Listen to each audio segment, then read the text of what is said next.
to PPFM's Storytime, a proper prepper FM production. Our selective short and long stories are here to enlighten your evenings or darken your mood. We do our best to fulfil both for you. So crack that tin or pour that brew. There's nothing left for you to do. Listen in and crack a smile and stay with us for a short while. Right, settle in. Davey here. Here for your delicate little ears is another proper prepper story time. And today we're diving into the inspiring tale of one man's heroic journey into the wilderness. A warrior, a pioneer, a bloke who clearly lost a bet with himself and thought the woods can't be that bad. Malcolm Rudge, 60-odd years old, one dodgy knee, and a survival instinct powered mostly by biscuits and stubbornness. What follows is the diary of a man who watched the news, panicked, Googled how not to die outdoors, and immediately spent his pension on tarps and tactical stew. You're about to hear how Malcolm bravely faced weather that hated him, foxes that mugged him, meals that staged internal revolution, and a friend who probably regrets answering the phone. Grab your brew, put your feet up, and remember, if Malcolm can survive a weekend in Dorset, there's hope for all of us. Let's bugger off into the bushes with him. Bugger it, I'll bug out.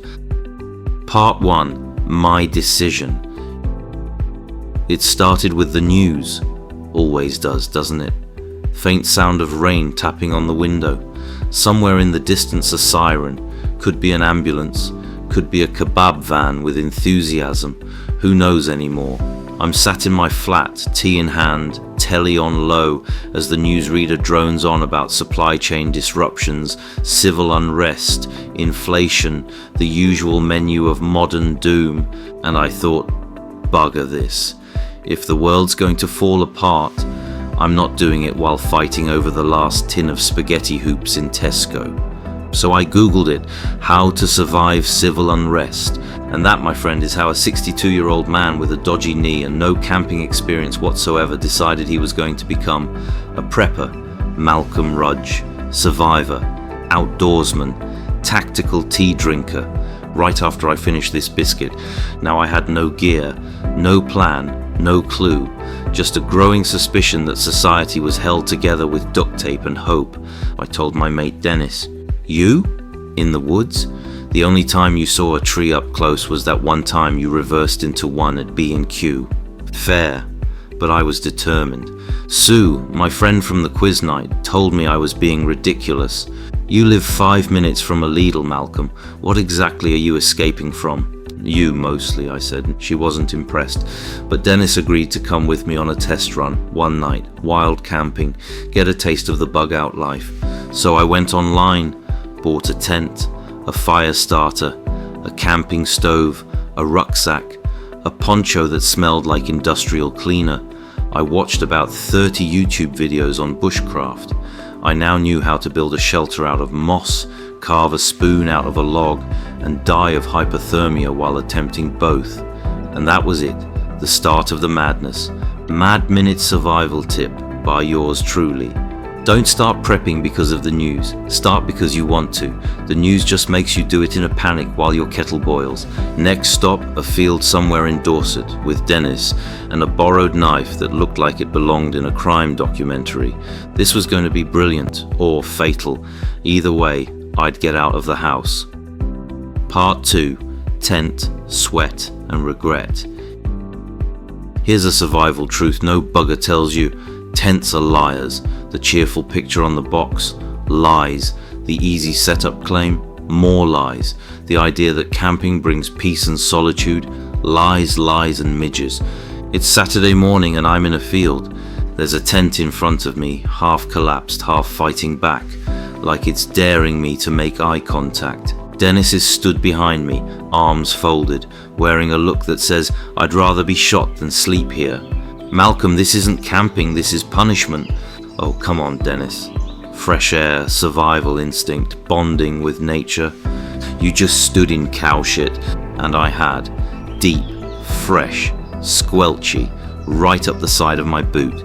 Nature, 1. Malcolm, 0.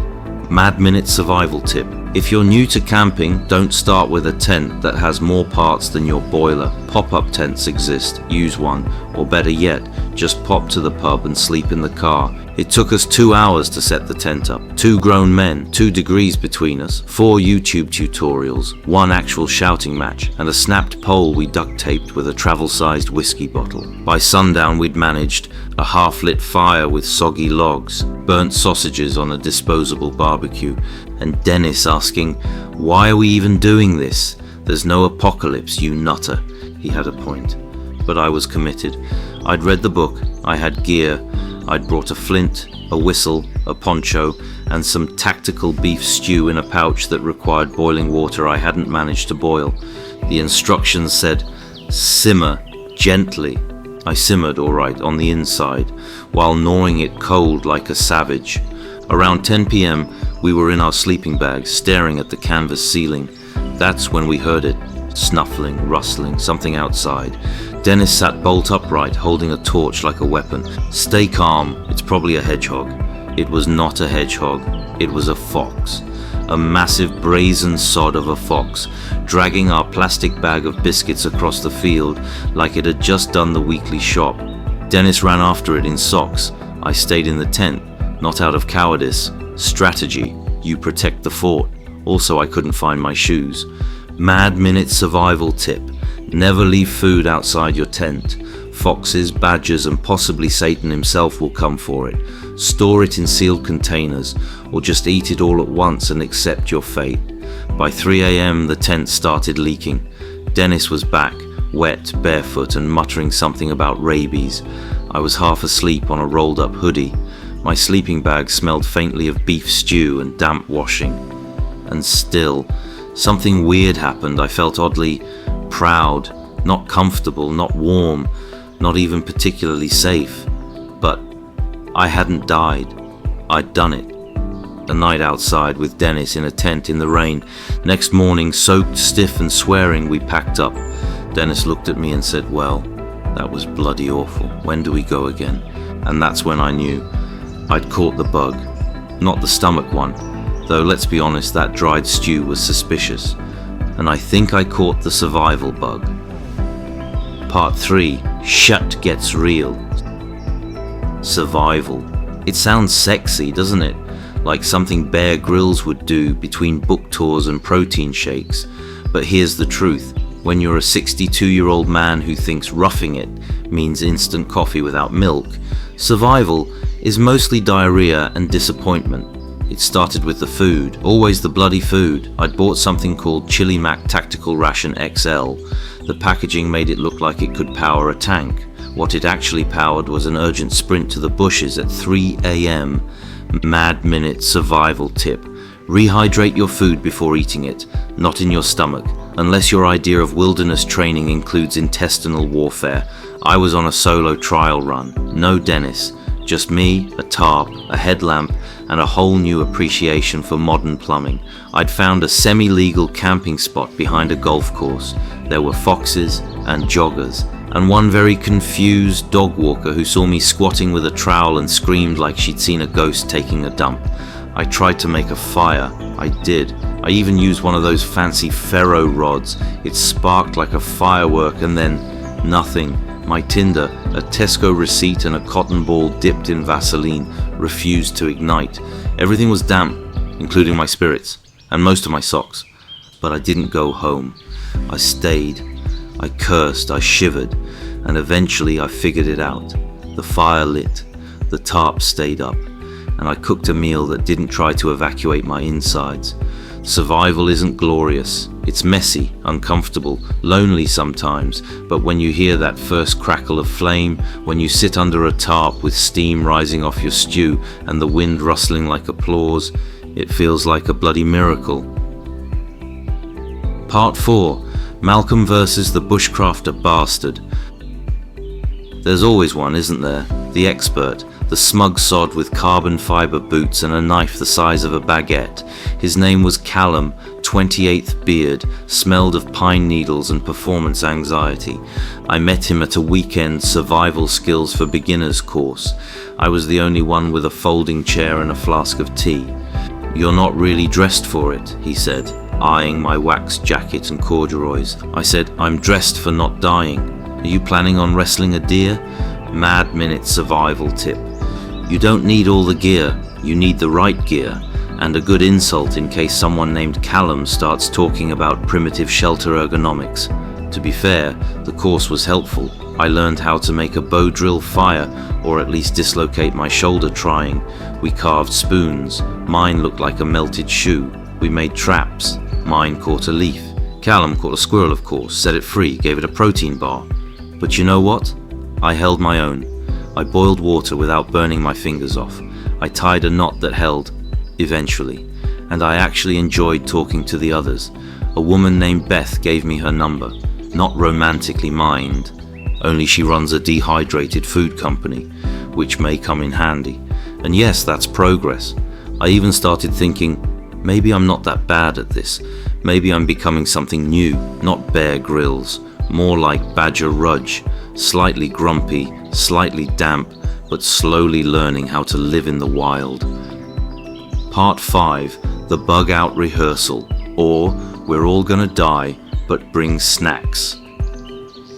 This was it, the big one, our full mock bug out. Me, Dennis, and 2 other equally unqualified middle-aged blokes, Colin, a butcher, and Pete, an IT guy with a drone and 0 spatial awareness.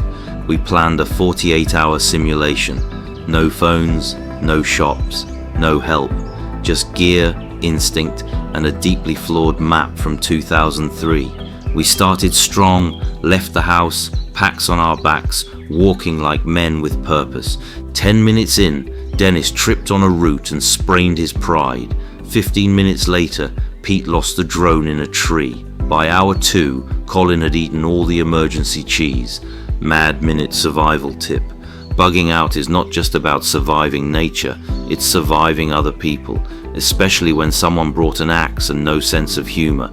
We set up camp near an abandoned barn, wind howling, rain horizontal, one of Colin's tarps flapping like a goth's curtains in a thunderstorm. The night was brutal, wet, cold, miserable, but we made it. Fire lit, soup shared, whiskey rationed. Pete played us a bit of Queen on his emergency harmonica.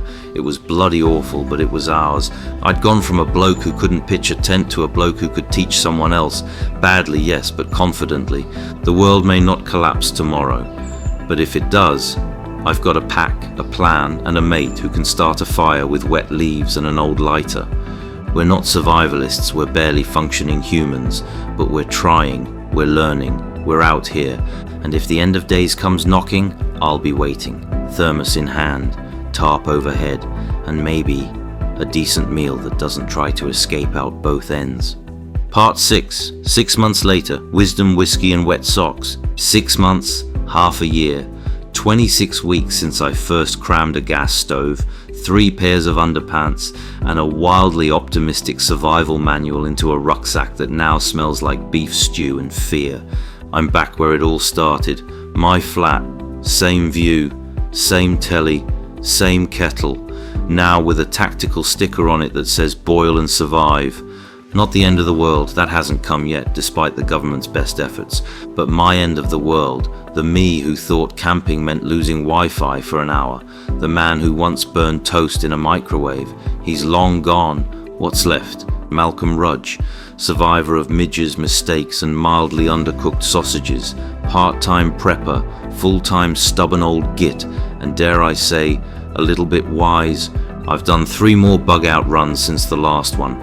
A solo hike through a muddy wood in Wales, an overnight trial in a mate's garden, don't ask, long story involving hedgehogs and panic farts, and a 2-night urban bug-out in Birmingham. Spoiler, surviving the countryside is easier than trying to find a safe toilet in a city at 2 a.m. What I've learned could fill a book, but instead I'll give you the top line. Mad minute survival tip. The gear won't save you, the mindset will. If you think, bugger it, I'll figure it out, you're halfway there. And figure it out I did. Malcolm's bug out wisdom, 6 months on. Comfort is not weakness, it's morale. Bring a good pair of socks, a decent flask, and for God's sake pack bog roll. Nothing tests your will like using soggy leaves on your backside at 4 a.m. Know your exits, but know your people too. Dennis now has a tarp and a fire steel in his glove box. Colin bought a radio that actually works. Pete still has the drone stuck in a tree, but he's learning. We've become a team of sorts, a weird, slightly dysfunctional bacon-scented team. Food is fuel, but it's also happiness. Ditch the grey mystery sludge. Learn how to cook over a fire. Bannock bread, tinned curry, even toasted marshmallows. It lifts the soul. Make peace with being wrong. The outdoors is full of surprises. Weather, animals, weird noises, and the occasional romantic couple who are not expecting to see a 62-year-old man in a poncho boiling pasta on a footpath. Laugh a lot. You will cock things up. You will fall in mud, burn things, forget vital bits. If you can't laugh, you won't last. My top 3 survival hacks. The Malcolm method. Coffee filter fire starters. Stuff some cotton balls in a coffee filter. Add Vaseline, tie it up. Dry, lightweight, and burns long enough to curse at it while lighting damp twigs. Duct tape plasters. Cut your hand, blister, tear your kit. Duct tape and a bit of tissue works on tents, tarps, friendships. The tarp trick. Set it up low, angled, and always downhill from your sleeping spot. Keeps rain out, unless you forget. Then it becomes a water feature. So here I am, still prepping, still learning, still swearing at zips and trying to master the quick shelter deploy that never looks like the diagrams. The apocalypse hasn't come, the grid's still on, but if it ever does switch off, I won't panic. I'll just mutter bugger it, grab my rucksack, my mates and my flask, and head for the trees, because I've learned that survival isn't about stockpiling or paranoia, it's about adaptability, attitude, and making peace with the idea that yes, things might go wrong, but you can still get through the night with wet feet and a half-decent story to tell. And if you're out there thinking maybe I should give it a go, do it. Bug out. You'll hate it. Then love it. Then hate it again. But you'll never regret it. Because out there, with the wind in your ears and a dodgy stove sputtering to life, you'll find something you forgot existed. Peace. And maybe even yourself under a poncho eating cold stew and swearing like a sailor. The end, probably, or maybe the beginning. Mad minute survival tip. If you want to start getting yourself sorted, start now. Start badly, but just start. The forest doesn't care if your tent's wonky or your tea's lukewarm. It'll still be there, waiting. Well, there you have it. Our mate Malcolm went into the wilderness a mild-mannered pensioner and came back, a slightly muddier, slightly angrier pensioner with gastrointestinal trauma and a new hatred of foxes. He didn't die. He didn't get arrested. He only soiled the countryside a little bit. And honestly, in the prepping world, that's practically elite tier performance. 6 months later, and he's still at it. Tents, tarps, tactical biscuits and questionable choices. Man's basically Bear Grylls, if Bear cried into his thermos and smelled permanently of stew. So here's your takeaway. Don't wait for the end of the world. Don't wait for the news to tell you it's all gone sideways. Just say bugger it, go try something daft and uncomfortable while you're still alive enough to complain about it. Right then, kettle on, boots off, brain switched back to civilization. Till next time, stay ready, stay ridiculous, and never ever trust dehydrated chili. This was a PPFM production and we hope you liked it, and the normal routine, if you like it then click like, share and do us a favour and subscribe. Cheers. Mad minute survival. Tip from me, if the fox wants your biscuits, let it have 'em. You'll both live longer. Davey out.